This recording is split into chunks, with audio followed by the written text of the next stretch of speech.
presentations, there will be quite some questions that you want to ask, but to maintain the sanity, so we are not allowing any unmute option for everyone. So you can put in the questions in the chat box, and we will address all the questions in the end.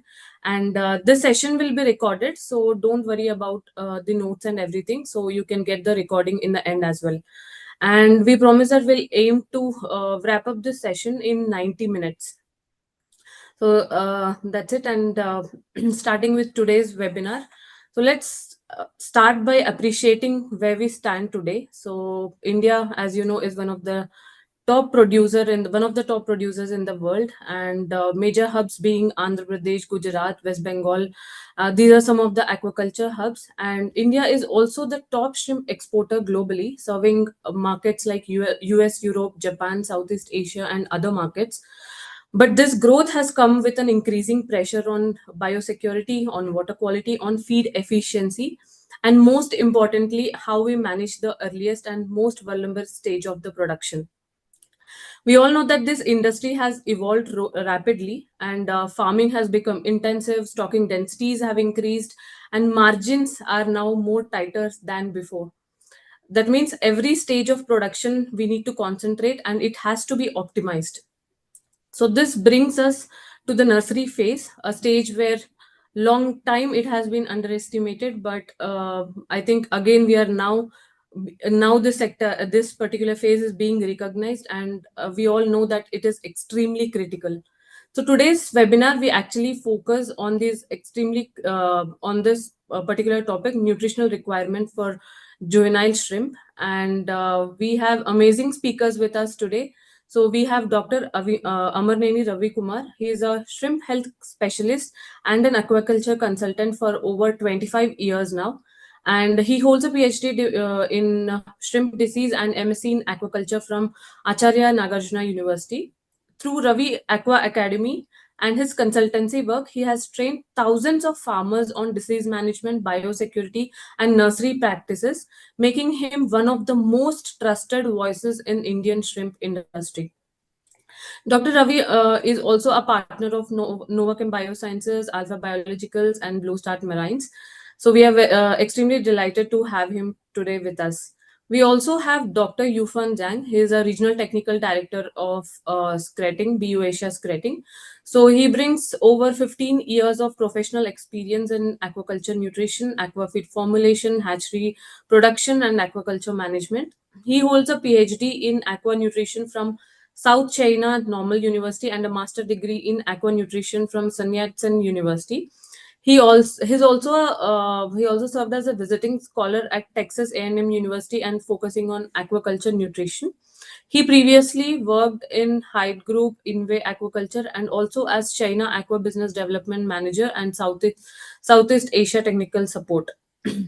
So we also have Yufan Jang with us. So extremely delighted to have him here with us. So let us first welcome Yufan today to speak about aqua nutrition in nursery stages. Welcome, Yufan. Thank you. Thank you for the warm welcome from Bahawana. It's really my pleasure to be here to talk about this very important topic about nutritional requirement for the juvenile shrimp. Now, okay, let me share my screen. Hmm.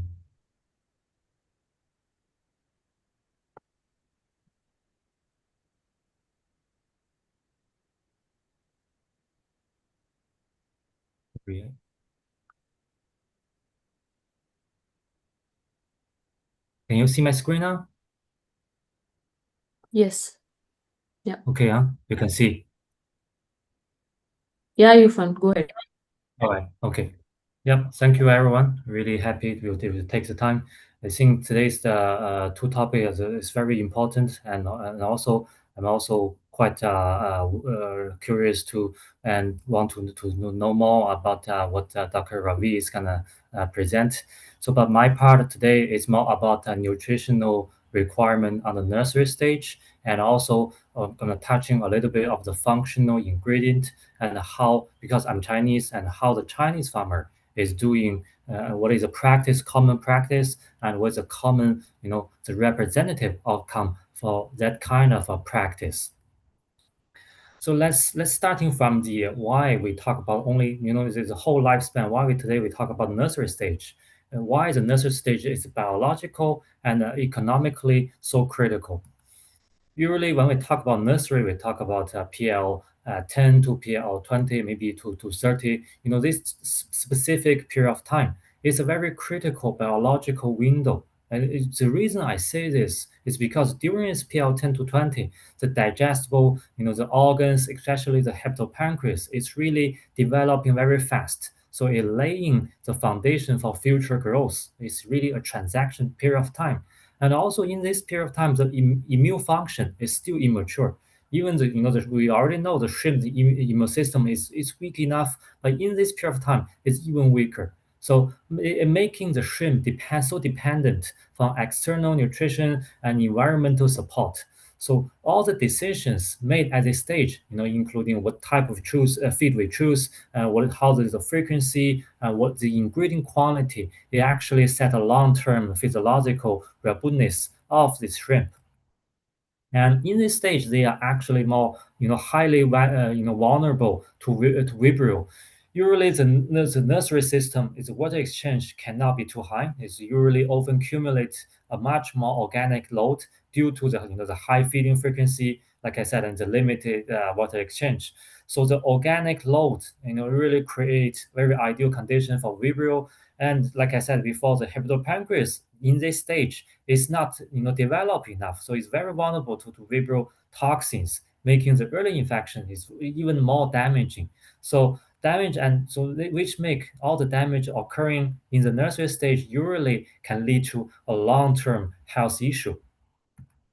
And because it's fast growing stage, in this small stage, they're gonna double their body weight basically sometimes every few hours they already growing a lot. So the PL10 to PL20 experience one of the fastest growth rate in the shrimp life cycle. When it grow fast, it requires more. It requires highly well available nutrients. So because it's a high fast turnover of the protein, and so this is inadequate early nutrition will translate directly into reduced growth potentials and also lower survival rate. So the shortfall in this key nutrition period of time, if they can very difficult to fully compensate in later, making this stage what we call the nutritional bottleneck of the whole life stage.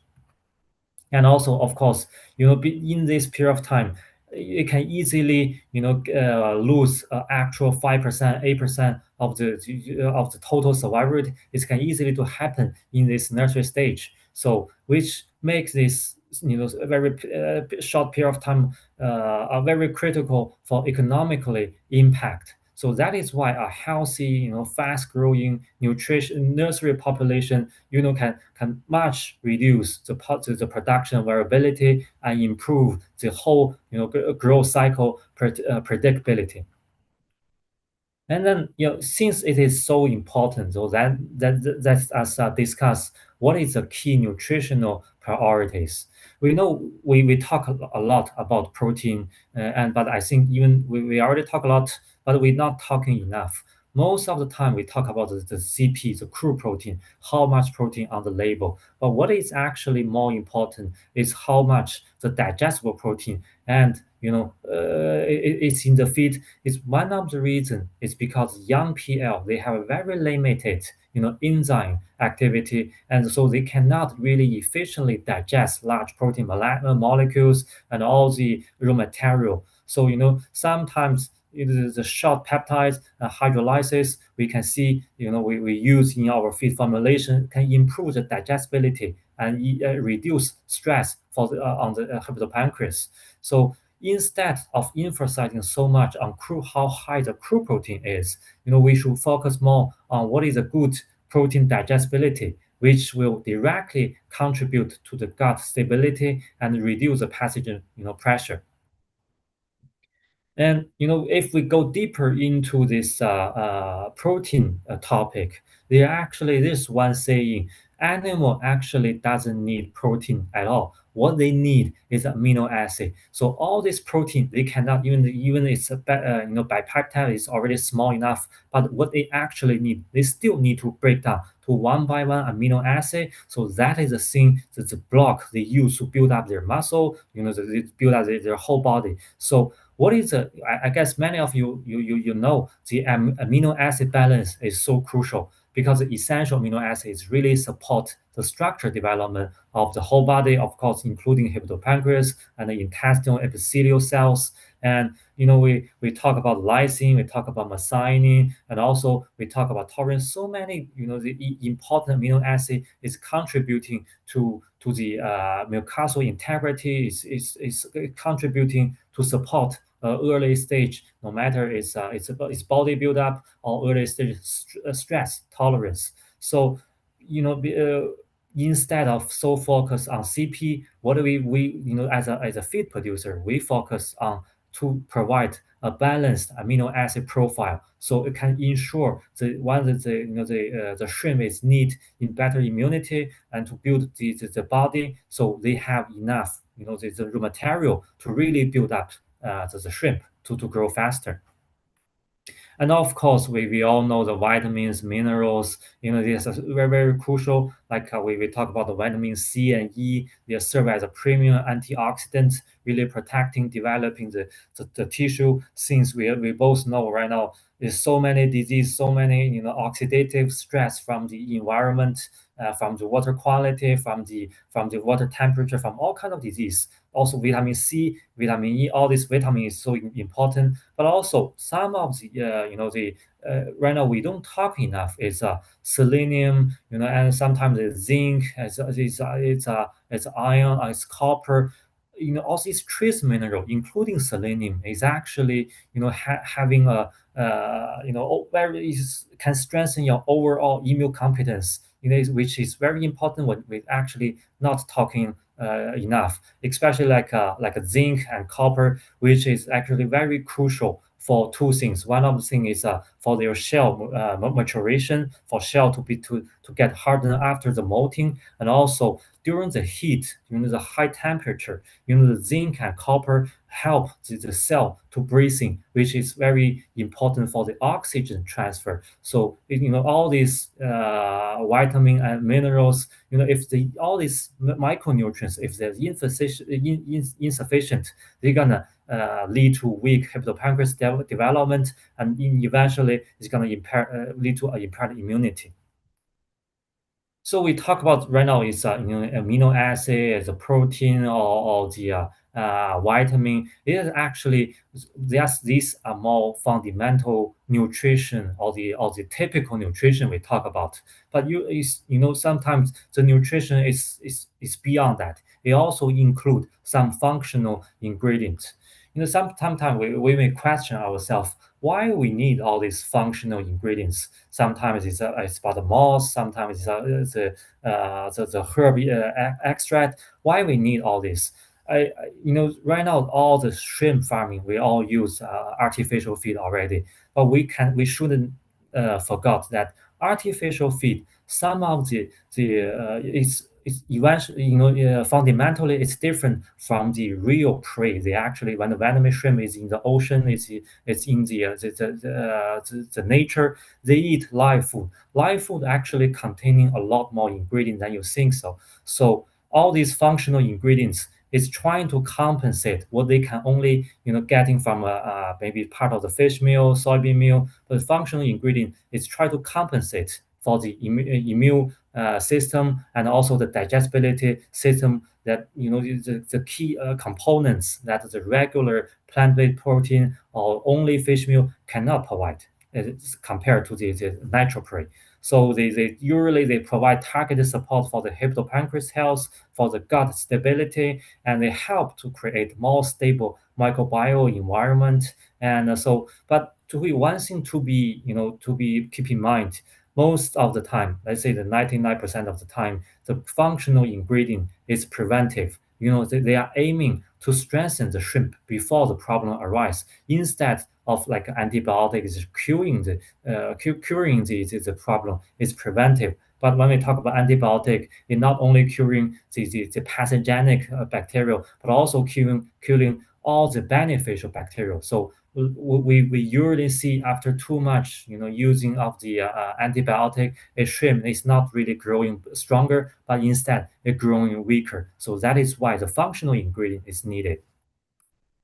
So when we talk about functional ingredient, usually the kind of influencing the shrimp health through some mode of actions. One of them will be the pH modulation, and we already see that it actually have a very positive prevention effect against Vibrio. We know that Vibrio. Let's say the picture here, the B picture, you can see from the different the pH value, that is you can see the Vibrio doesn't survive well in the when the pH is lower than 6 and higher than 10. So pH is really sensitive factor for the Vibrio to survive. So that is why when we see some acidifying ingredients can actually reduce the biofilm formation and toxin expression from the Vibrio. So that is why pH reduction in the gut can really help to protect the epithelial tissue during the digestion, which makes maintaining a good pH stability, which but cannot be too high. Usually, it will be better to around to 5 to 7. It's very crucial to limiting the harmful bacterial activity, but also beneficial for the digestibility of the protein and lipid. And also we have some direct antibacterial activity, and a functional ingredient is actually quite a variety on this. We have essential oil, we have a moss, we have antibacterial peptides. They can directly disturb the integrity of bacterial membrane, can directly reducing their viability. But like we mentioned before, the organic acid works by lowering the pH and interrupting the bacterial metabolism. Also, certain plant extract, we can see that it's actually influencing the quorum sensing. So quorum sensing means when the Vibrio is only 1 or 2, they're not actually toxic enough. But we always say that it's kind of a dose response. When the Vibrio concentration is high enough, they become more toxic. It's because when a population grow to the certain level, they start to sensing each other, communicating each other, and work together to produce more toxin and protect themselves. So some certain plant extract can kind of interfere this kind of the sensing process, limiting the coordinating of the pathogen.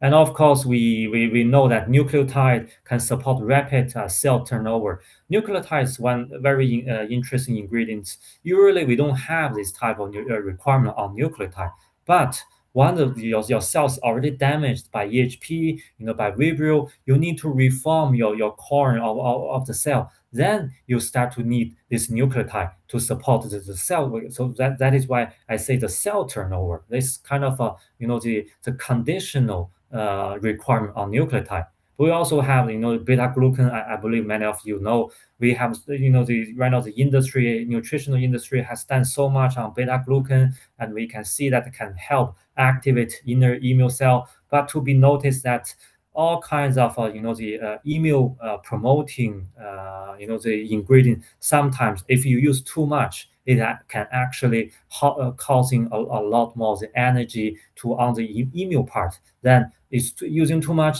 then the growth part will be intervened. And also, of course, the vitamin, mineral, and can stabilize hepatopancreas and intestine tissue, like we mentioned before. Okay, so because since I come from China, I can introduce a little bit how Chinese people, Chinese farmer is doing in their nursery practice. As in the picture here, you can see two very typical Chinese nursery farming model. One of them is called what we call is greenhouse. Another one we call the indoor. The indoor one, sometimes in here, the picture on the bottom, usually have two, maybe a character. One of them is a totally indoor. This one is actually semi-indoor. Some of them is building in the concrete, so it's 100% indoor, and using this concrete tank as with where they do their nursery practice. Another one right now is raising really fast. Is the picture on the top with what we call the greenhouse nursery. Obviously, it cost is much less. They only do the lining and and the greenhouse doesn't cost that much. So it's really popular right now. So the common stocking density, I guess, is quite high. Typical is 3,000 to 6,000 PL per cubic meter, and intensive system can reach even to 12,000. So it's very high.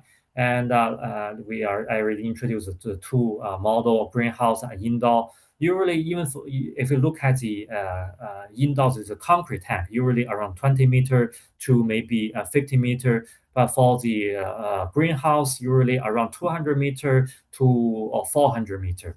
So another thing is that they do the continuous aeration and water circulation.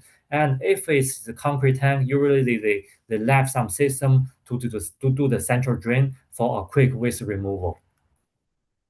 On the feed selection part, usually in Chinese the nursery farmer already using very specific nursery feed during the certain stage. It's not zero. It's not a pre-grow out. It's really using some feed between the very high value factory feed and the low value grow out feed. They really using some specific feed. Usually the protein level around 45, sometimes to 48, sometimes I even see 50. So the goal is to have a repeat growth, but also a strong supporting for the immunity.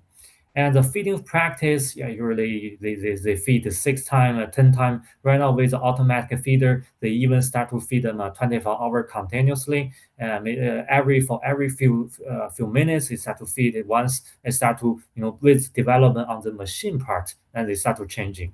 But on the water exchange practice, the trend right now is going to the low exchange or zero exchange, nursery, because right now you just some many cases you just cannot trust your neighbor on the biosecurity. You don't know what they are, discharging to the river, to the near ocean. So you just cannot be sure. So the best practice is still reducing the water exchange to increase the biosecurity. And the management and business model, the management, I do want to emphasize one thing is about the continuous aeration. I'm not sure how Indian farmer right now is doing, what kind of type of approach they're using. In China, we use this kind of air diffuser a lot, and you keep it a little bit higher, close to the bottom, and use very strong aeration system, and so it can constantly make the water turn and circulating. And also in Chinese farmer is trying to reduce the light to prevent the algae outbreaks or breakdown. One thing I like to mention a little bit is about commercial model in China regarding the nursery. The one kind of is a self-operated nursery farm. Usually they have their farm, so they also have their own nursery farm. It's quite common. They just have a small pond for nursery before they go directly to the grow out. Right now, it's emerging a bit and becoming more and more specific. It's the second one, the third-party nursery supplier. They buy PL from the PL supplier, and they only keep the PL for like 1 month. Then they sell again. They do the segmentation so everybody they can control their own risk in their business sense. So the hatchery only do hatchery, nursery only do nursery, and the grow out they only buy good the juveniles from the nursery farmers. So just to make sure everybody don't have to take too much risk. So the fast growth, and we see a very fast growth of this model in south part of China. And of course, we have this integrated hatchery nursery grow out system, but usually is strong in the larger scale of companies. And the picture down below, on the right side, you can see a very typical. It's the concrete tank, nursery tank. Usually, it's not too wide, around maybe 20 meter square meter to 50 square meter. And we usually have this overflow drain pipe And we also and we have this sludge collection area, and we also using the pipe to eventually receive PL. And I want to share, I wouldn't say it's super successful case. I want to say it's a representative case. What I see, one of my friends who is doing the nursery here is in Guangdong province. It has a very typical greenhouse, 400 meter. The water depth is 0.7 meter. So the stocking density they see set up at 3,500. So total stocking is 1.4 million. And they do the nursery. He's a nursery farmer. They only do nursery. After 28 days, and he will sell this larvae. And in the end, I see a very typical cycle. After 28 days, the survival rate is 85%. It can be higher than this, but economically speaking, this type of survival rate for a nursery farmer is quite okay already. And the final nursery size usually around 2.5 centimeter to 3 centimeter. And so, yeah, let me wrap it up. So today's key takeaway for me is the nursery is really decisive stage where the early nutrition and environment that can shape long-term growth, health, and survival. And right now, everybody's doing a little bit high density system. It really demands strong control of the nutrition, of the microbiome stability, and of course, the water quality to prevent Vibrio EHP risks. And from the feed producer, we want to really emphasize it is the digestible protein and balanced nutrient is really supporting the growth of the larvae instead of just focus on too much how much crude protein is on the label. And of course, the stable low exchange water management with good aeration, sludge removal, and probiotic. Right now, what I see is a key for the consistent performance in nursery phase. And right now, Chinese the nursery model are rapidly professionalizing. What I mean by professionalizing is these people only do nursery. So right now they're trying to when it's only do this one, they start to trying to improve the stocking quality and reducing the early stage mortality. All right, that is all I want to share today. Thank you guys. Thank Hello. you. Thanks. Yeah, yeah. Thank you so much, Dr. Yufan, for the insightful presentation on nursery stage nutrition and functional ingredients. I think you have highlighted how critical the nursery stage is and the importance of digestible protein, amino acid balance, and the functional ingredients in building resilience against Vibrio and supporting the long term growth. And thanks also for sharing some of the success stories from China as well. I think to complement this perspective, let us now invite Dr. Ravi Amar Neniji to speak about the nursery management and especially the feed management in the nursery systems. Uh, Please allow me to share the screen.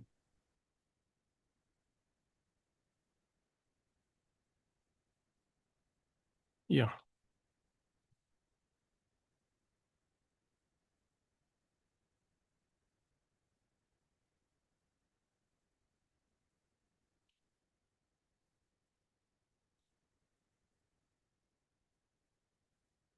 So thank you, Bhavna. Thank you very much for the nice introduction, and thank you very much for the opportunity.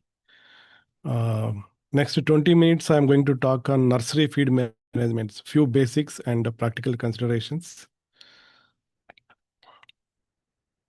So major considerations are feed type, size of the feed particle size, freshness of the feed, water stability of the feed, water exchange capacity of the system, and ammonia management. So this is a very basic thing. If you overfeed, wastage of expensive feed, so that FCR will be very high. Water pollution will be more, like ammonia and biological oxygen demand will go up. Tank bottom pollution will be there. Finally, it stresses the animal. When animal is under stress, immune suppression will be there, and poor results will be there. On the other hand, if you underfeed the system, so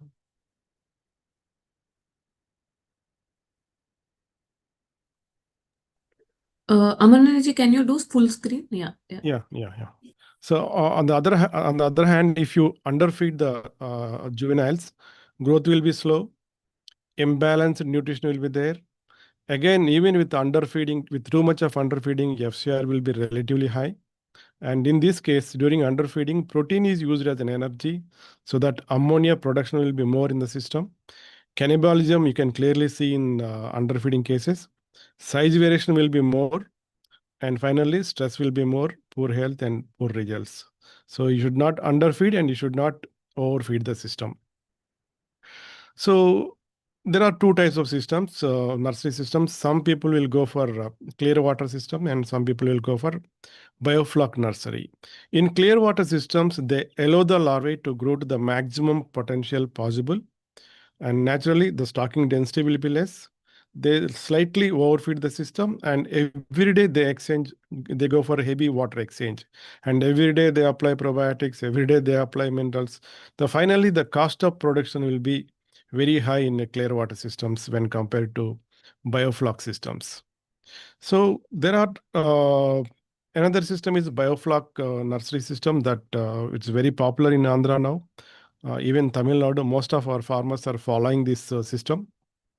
Here in biofloc systems, slightly we stunt, it's not too much of underfeeding, slightly we stunt the shrimp in order to get compensatory growth.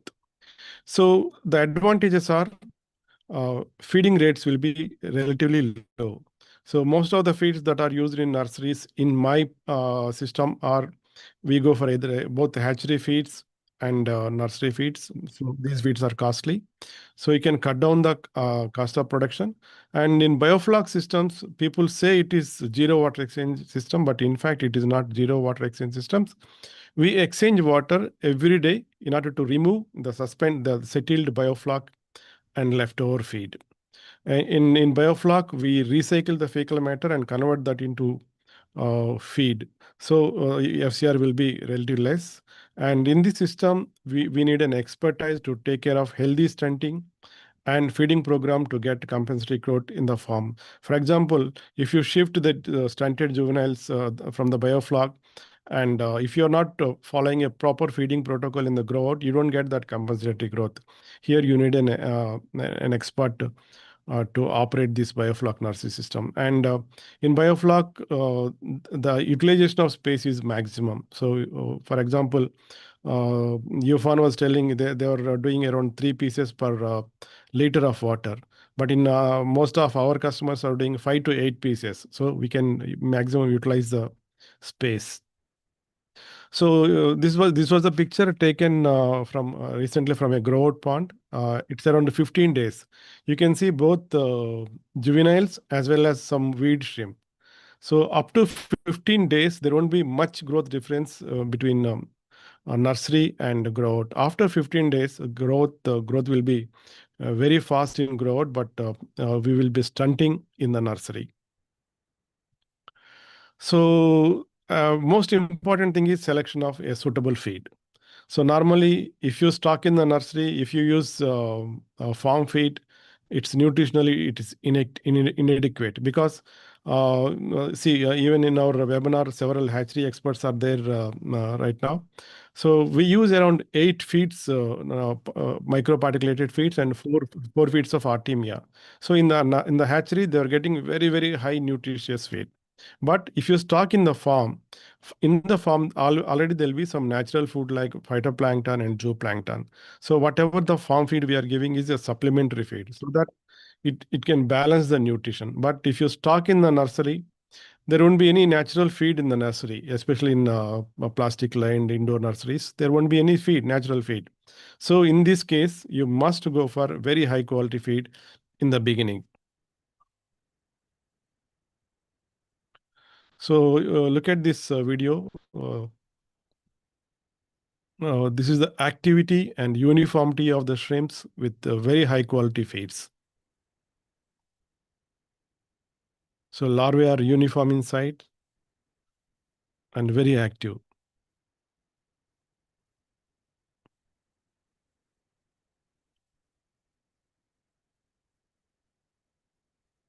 And you can see the muscle clarity, hepatopancreas condition, everything is fine. So once if you receive the seed, if the nursery conditions are suboptimal, feed consumption may not begin immediately. Any delay more than a day compounded by transport and stocking stress will have a significant impact on the health of the post larvae. Recently, we have done an experiment with algae. Since there won't be any natural feed in the nursery system, we thought of developing Thalassocera, a diatom that is commonly used in hatcheries. So, by using Gillard F by 4 medium, and we have developed this algae 4 days before stocking. Everything is good, growth, performance, everything is good, but pH is very high in the systems. Suppose if you are buying seed from a long distance, the pH of the pack will go down. Even sometimes it will even go down as low as 7. But in the algae system, the pH is always around 8.5. So it is very difficult if you buy seed from a longer distance. If you buy from a nearby hatchery, you can practice developing this Thalassocera species. And coming to feed selection, for low density feeds, especially 1 to 2 pieces per liter stocking density, you can straight away go for nursery. But if you go for medium density, like more than 3 pieces up to 8 pieces per liter, what we are recommending is we are recommending to start with hatchery feed and Artemia also for 7 days. So last 2 months we did some experiments, especially in Kakinada area in some of the nurseries. We started supplementing Artemia also. Then the tanks that were supplemented with hatchery feed and Artemia has grown very almost it's 100%. There is a growth difference between Artemia fed larvae and the juveniles without Artemia. So if you are going for a very high density, like more than 8 pieces, we recommend using hatchery feed and Artemia up to 7 days. So first 7 days, most of my farmers they go for 3 to 5, sorry, 5 to 8 pieces stocking density. Here we are recommending around first 7 days hatchery feed and Artemia. Then we shift to Lorica feed, and last 3 4 days we shift to farm feed, most preferably tiger feed, since the tiger feed contains little bit high protein and high animal protein. We prefer shifting to tiger feed at the last 3 to 4 days. And another important thing is selection of right particle size is very important. So first 3 to 4 days, based on the initial size of the post larvae, we use around 300 microns feed, and after that we go for 400 or 500 microns feed, and then we shift to Lorica. Lorica we start with Ash 1. If you are not using hatchery feed, you can start with Lorica Ash 0 if you are stocking very low density. And there are some basic rules. Feed to demand. You never overfeed it, never underfeed it, and feed to demand. Frequent feeding reduces starvation, nutrient loss, hence you get uniform size. Infrequent feeding results in feed wastage, poor FCR, water quality problems, and leaching out of soluble nutrients. There was one study, it says that there is almost 8% loss in the very first hour of nutrition loss in the very first hour of feed in the water. And another important thing is shrimp do not consume all the feed at a time, like fish. Fish now, if you give floating pellet, immediately they'll consume and engulf. But shrimp, it's not like that. So feeding ration. Normally, we recommend to start with 25% of the body weight. For example, if you stock 1 million post larvae in a nursery, if it weighs around 2 milligrams, the total body weight is 2 kg. Total biomass is 2 kg. So 25% of it is around 500 grams. So we recommend to start with 25%, gradually reduce it to 8% at the end of the nursery phase. But in biofloc, we follow a different approach. First 2 days, we give around 100% of the body weight. If you are going for a clear water nursery, start with 25% of the body weight. If you are planning for a biofloc, you start first 2 days, you give 100% of the feed equal to 100% of the body weight. And 6 to 12 times is recommended. Minimum 6 times is recommended, and maximum you can give up to 12 times feeding also if the stocking density is high. So multiple feeds are recommended since shrimp consume continuously, it regular consumes. and better once in 2 hours, minimum 6 times per day. And feeding rate is adjusted based on temperature, dissolved oxygen, rainfall, and health status. And we have to broadcast the feed in order to cover maximum area possible. So another important consideration is water temperature. So we have to adjust the temperature feeding based on the water temperature. At lower than 30 degrees centigrade, drop 5% for each degree drop. And increase also, you can have to increase around 5% based on temperature increment over 30 degrees. So avoid overfeeding, which reduces water quality. This is a very interesting picture. Got it from Ecuador. This is the mouth size of a 35-gram shrimp. You can see it's around 2 microns. So even if you look at this picture, even if it is if you are giving around 300 or 500 microns feed, also it's bigger than 35 grams mouth size of 35 grams shrimp. In feed management, we sometimes in the beginning we use beaker observation like hatchery. Then after second week we start collecting with the basin, and from third week onwards we follow check tray. So collect the seed sample 2 hours after feeding, and with the help of scoop net, we'll collect it in the beaker and evaluate the gut contents. So in beaker observation, if you are following check tray should not touch the bottom of the tank. So it should suspend in the water. And percentage of the feed in the check tray is total feed given on that particular time divided by area in square meters. So that much of feed you have to place in check tray.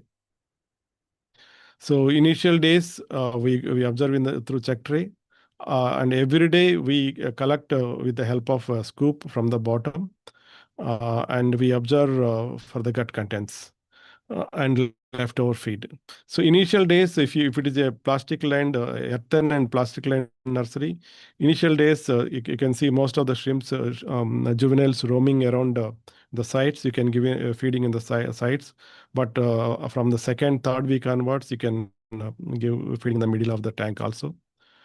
Uh, we observe especially for gut fullness, color of the gut contents, color of the hepatopancreas, fecal matter quantity, fecal matter color, a flock color, and residual feed. So all these things we have to observe every day, at least twice we have to observe. And we have to use the square mesh net to collect the residual feed. It should not be round, it should be square, and it's a mesh pore size should be less than the particle size of the feed that we are giving. For example, you can use this chart. For example, if you are giving 300 microns feed, you can use around 80 mesh. So if you are using 400 microns mesh, you can use 50 or 60 mesh. So like that, you have to select the mesh size based on the particle size of feed you are using. And this is a picture of clear underfeeding. You can see there is no feed and fecal matter. And this is a clear picture of overfeeding. You can see too much of fecal matter, so much of leftover feed. And in the initial days, we can also use a microscope to see the gut fullness. You can see its gut is not partially full, and this is gut fullness. This gut is where this feeding is proper, and you can say this is bit underfeeding. And so nowadays, most of the companies are coming up with the feeds with artificial color. So they just add color to the hepatopancreas. It's an artificial color. It has no nutritional advantage, but the visibility will be more. Even Elevia is relatively better when compared to previous version of getting feed in terms of visibility. Uh, uh, Almost this picture was taken almost 3 years back. There was a feed in the market. You can see there is no assimilation. It's shrimp is consuming it and it is passing through the gut without assimilation. You can see the color of the feed color of the gut and color of the hepatopancreas. Both are entirely different. It clearly indicates shrimps are not able to assimilate this feed. So if the feed quality is not good, they consume more feed and FCR will be very high. This picture I had taken around 10 years back. You can see it's a red color particle in the stomach, and same thing has come out into the anus. So the digestibility is also very much important in selecting feed. And you can see this gut is full of flock. If you are giving too much of underfeeding in the flock, they eat in the biofloc system, they eat flock also. That is why in biofloc systems always the FCR is less than 1. And if you look at this, you can see the feed color and hepatopancreas color is almost same. It indicates the assimilation is very good with this feed. And this is a check tray observation in the first week of larvae after stocking, 7 days after stocking. And this is a beaker observation after first week. And this is the larvae in the collected in the beaker in the second week. And from third week, we collect with the help of scoop net from the bottom. You can see so much of the flock. Even you can see the larvae. Every day, at least 2 times, we have to check for the residual feed. If you're overfeeding, you have to cut down the feeding. If you're underfeeding, you have to increase the feeding based on the demand. From the third week onwards, you can control feed based on the check tray. We get the check tray control in the nurseries from third week onwards. And this is the larvae in the fourth week. So this is another case of overfeeding.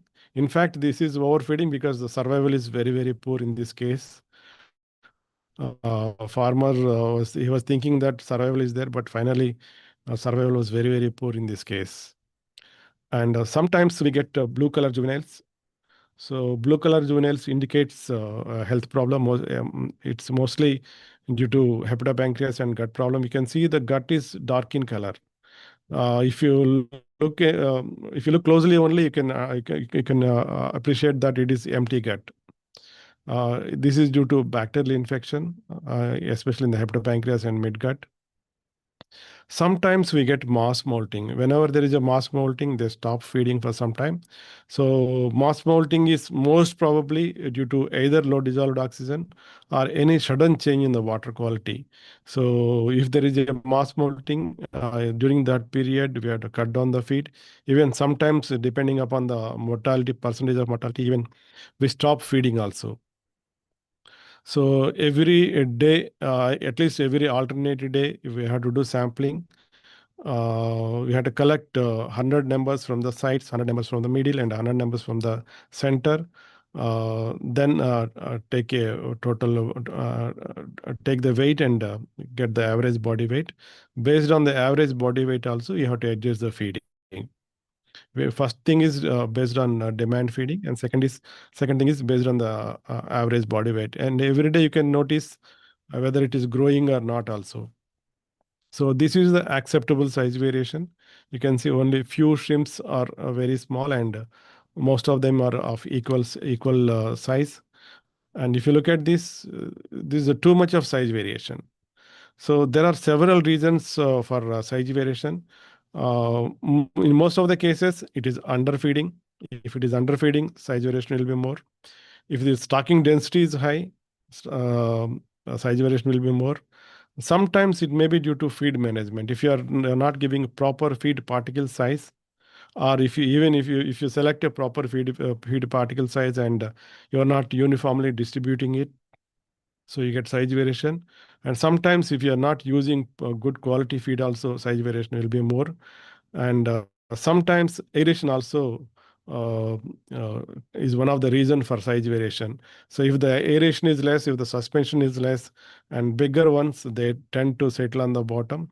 So they will be more aggressive. They consume more feed, and the size variation will be more. So these are the reasons for size variation. And whenever there is a size variation, we give split feeding, and we calculate the percentage of small juveniles, and we calculate the percentage based on the biomass of the smaller population and split the feed accordingly based on the weight, not based on the percentage of based on the number or the number of the small juveniles. So, and again, the transition from one feed particles to another feed particle size. First day, we give around 75% of the old feed and 25% of the new feed. And second day, we go to 50%. Third day, 25 to 75%. And then completely, based on the size distribution, we go for the next feed.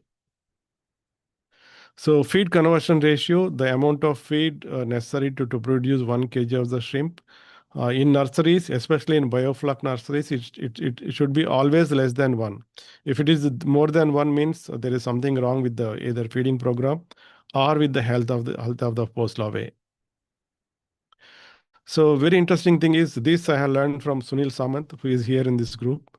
Foaming is an indicator of feed. So if once the shrimp larvae consume the entire feed available in the pond or tank, foam will appear. Once if you apply feed, foam will disappear. This is the same pond after feeding. At the time of feeding, after feed application, once the feed is consumed, you get foam. So foam is an indicator of feed consumption. So these are the things I want to convey. Uh, So thank you, Skating Academy for the opportunity. And if you have any doubts, feel free to uh, Yeah, ask. thank Thank you. you. Thank you so much, Aman Energy, for highlighting how important is right feed management, especially during the nursery stage. And it's really nice to see a wonderful pool of pictures that you have collected over a period of time. So I think this will add a lot of value and a lot of insights to the team who is present here. Thank you so much, Aman Energy. So Thank you. we are open for questions now. So we already have some questions. So for time constraint, we'll be taking some of the questions. So Yufan, if you can switch on your camera as well. So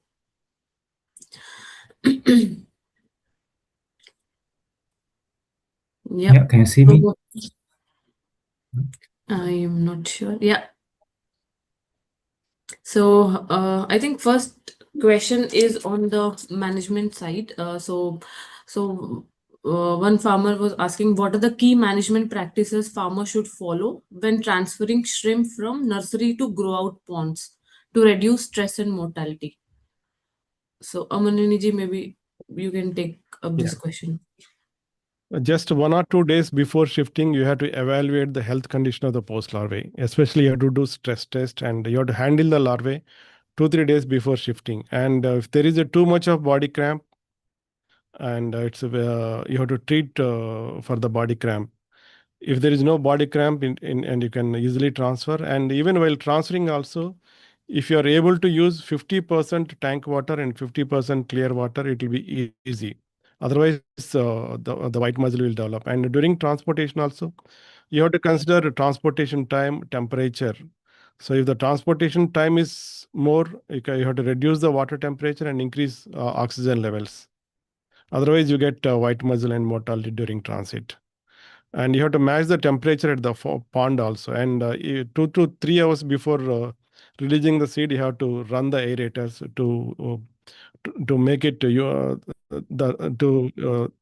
what I mean to say is thermal stratification will be there, and you have to break the thermal stratification by running the aerators.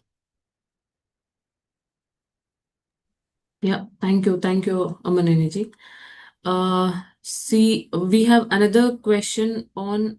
Uh, I think Yufan can take this up. Explain the role of EPA and DHA in juvenile shrimp and immune system development. Yeah, there's a breakout of the question. So they're asking basically the role of EPA and DHA importance in developing the immune system in shrimp. Yeah, I see that question in the chat box actually. Yeah, It's even more about lipid requirement, excessive lipid. Yeah, I see that maybe just overall about lipid, this topic. I think first we kind of need to define what is excessive lipid. Lipid is actually is obviously needed.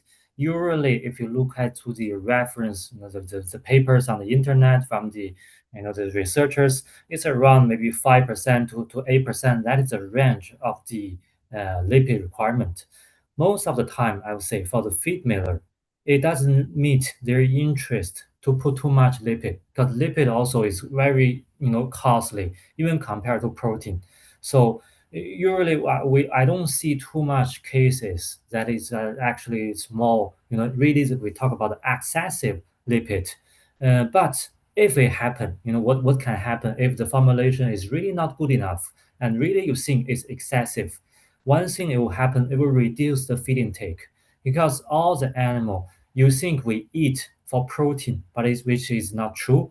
All the animal eat for energy. So just like people or a shrimp will be the same. When people eat a greasy food, they will after a greasy food, in the beginning you feel very joyful, but after a few bites you start to feel not hungry at all. It's because high energy is inhibiting excessive feed intake. Because you eat for energy, you get the energy, and you don't want to eat anymore. It's really the reaction. So if this really the excessive feed, you will see the feed intake won't be too high, and also it start to because the too high lipid, it doesn't cannot be digested by the hepatopancreas well enough because maybe the enzyme is not active enough for this type of high level of lipid. So of course they will damage the feed intake, they will damage the hepatopancreas, and undigested lipid going to discharge into the water is gonna damaging the water quality,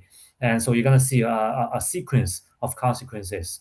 And so that is why when we talk about the lipid requirement, we not only talk about the total lipid, we also talk about the EPA and DHA, the PUFA or enhanced by HUFA. I think when we don't need to really separate the requirement on EPA and DHA. It's really not necessary. We just maybe focus a little bit of combining of the total requirement of EPA and DHA, or maybe just total requirement of HUFA. So it's a highly unsaturated fatty acid. We just know this is usually is enough. This type of fatty acid is very crucial for the neural membrane cell to develop, especially in the larvae stage, in the nursery stage, because our whole nervous system is not developed enough. So when we talk about stress is actually starting from the nervous system. They need to feel this type of a stress, no matter it's from ammonia or from the other the bigger shrimp attacking them. All this type of stress they need to feel it first. So if the EPA and DHA HUFA is not enough, they don't develop this nervous system well enough. So they don't adjust to the outer world well enough. Usually it lead directly to high mortality. So I would say, yeah, the whole HUFA, EPA, plus DHA is super important. So that is why in the early stage, you see we usually do. It's either the really good feed or sometimes even the live feed. We do the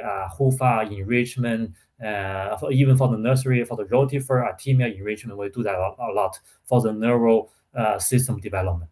Yeah. Thanks, Yvonne, for adding the perspective. And we have next question. So, in intensive culture, what are the signs that shrimps are not getting proper nutrition, even if feed tray looks empty? So, Aman, maybe you can take this. Yeah, it's mostly shrimp turns to blue color. Okay.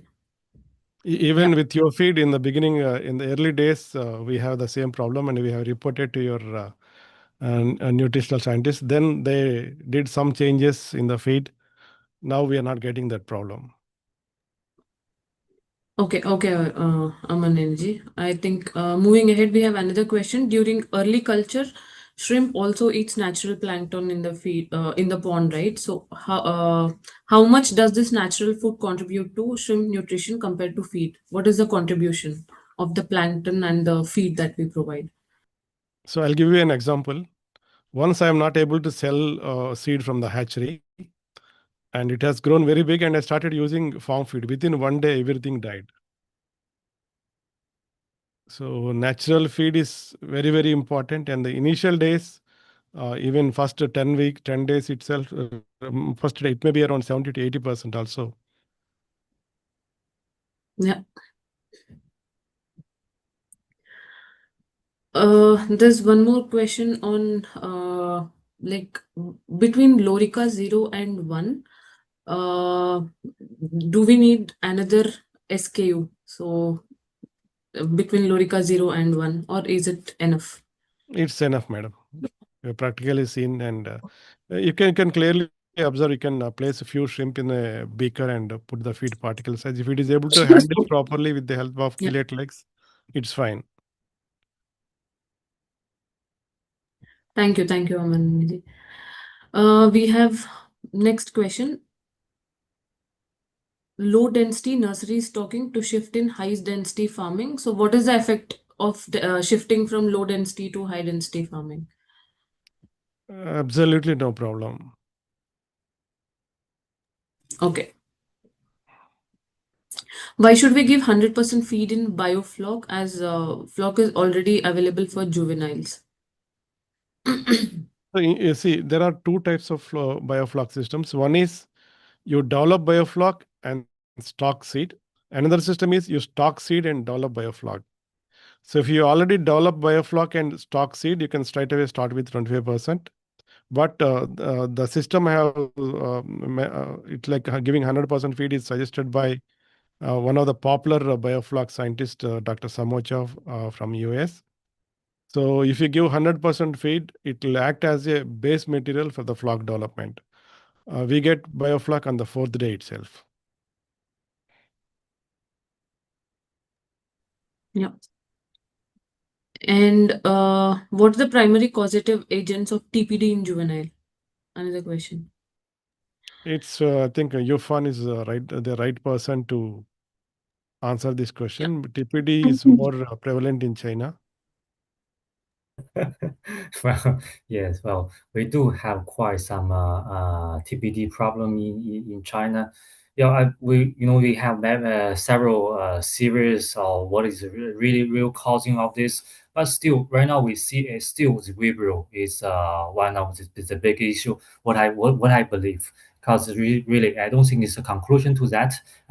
Why this certain kind of a Vibrio have such a toxin effect and so aggressive. But so in the end, most of the Chinese researcher and farmer we just conclude that we call it a highly toxic strain of Vibrio, but still it is a Vibrio. That's what we conclude right now. Thanks, Yufan. Another question. When shrimp face stress from water quality changes, does nutrition play a critical role in helping them to recover fast? Definitely, definitely. There are certain feed supplements that can reduce the stress. For example, vitamin C is an antioxidant that reduces the stress, and vitamin E and selenium combination also as an antioxidant reduce the impact of stress on shrimp. Yeah. Next question. Why many nurseries fail in India? Is it because of EHP or is it because of mismanagement? Both equally, 50% is because of mismanagement, especially selection of seed and selection of feed, and 50% is due to EHP. Okay. Another question is on what are the most common management mistakes we observe in shrimp farms across Asia that affect productivity and profitability? Mm, very difficult question to answer. Can you repeat the question once again? What are the most common management mistakes that we observe in shrimp farms across Asia that affect productivity and profitability for farmers? See, Common mistakes, maybe. yeah, yeah. In India, mostly biosecurity. Yeah. And we have few more questions. We'll take last three questions, maybe Aman and Niji, and you fun, and then we can maybe wrap up this session.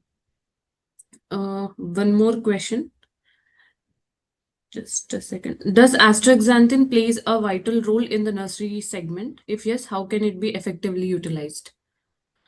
Yeah. See, whenever the shrimp turns to blue in color, we start using astaxanthin. It recovers very fast. Blue pigmentation due to astaxanthin deficiency. Mm, Yeah. in particular, carotenoid deficiency, and we supplement astaxanthin. Okay. Thanks, Aman. Another question: does shrimp nutrition influence molting frequency in shrimp? Can good nutrition help shrimp molt uh, more regularly and faster, maybe, I and think grow you faster? I think Yufan can answer this as a Yeah. nutritionist. Yes, definitely. I wouldn't say more frequently is what we really, targeting for. Of course, when they grow regularly, every from time to time they need to molt. They eat a little bit more, and they really feel like they need to grow. They will molt. But it is not molting we are presuming. It's when they grow, they need to molt. We need to make sure they have enough nutrient. What I see on the market, some of the products is not actually for nutritional benefit of this animal, but actually it's more stress to the animal, make them want to molt because it's when it's stressed enough, they want to get rid of it. So molting is a natural activity they will do. So I think yeah, definitely nutritional need to be enough. It's mineral, it's a vitamins, enough protein. But in the meanwhile, we need to be careful. Some of the products on the market, they're promoting too much on the concept of more molting, which is may not be healthy enough. Thank you, Yufan. Another question: what are the latest findings regarding the bioavailability of nutrients in encapsulated diets compared to traditional crumble feeds in the nursery segment? Yeah. I Mm, think it's for Yufan. All yeah, right. Yufan. Okay. Thank you. Yeah. So, I don't think found on the nutritional requirement. There's not much, for the past maybe I will even say 10 years. It's not much really new, finding. But about the microencapsulate feed is actually more about processing development. It's all the nutrients. It's even in such a small pellet. Sometimes what we see on the market, it can starting from 50 micron to the 100 micron. It's very small pellet, but still it's protected by this microencapsulate. So I think this is for the easy to digest and the less intervene the influence on the water quality instead of a really is new nutritional breakthrough on the shrimp. Vanilla shrimp, we really done enough of the quite some enough of the nutritional requirement level. So right now, for most of the feed miller producer or the product producer, it's more about how to give the shrimp what they need during the changing trend of the farming model, and how to constantly make sure every batch of the products is meeting the requirement of the shrimp, because yeah, in the end it's a very highly vulnerable crustacean. thanks, Yeah. Yufan. I think we have few more questions that are coming in. Because of time constraint, maybe we'll take one last question.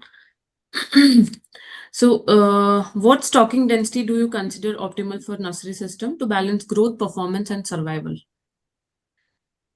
I recommend around 5 to 6 pieces.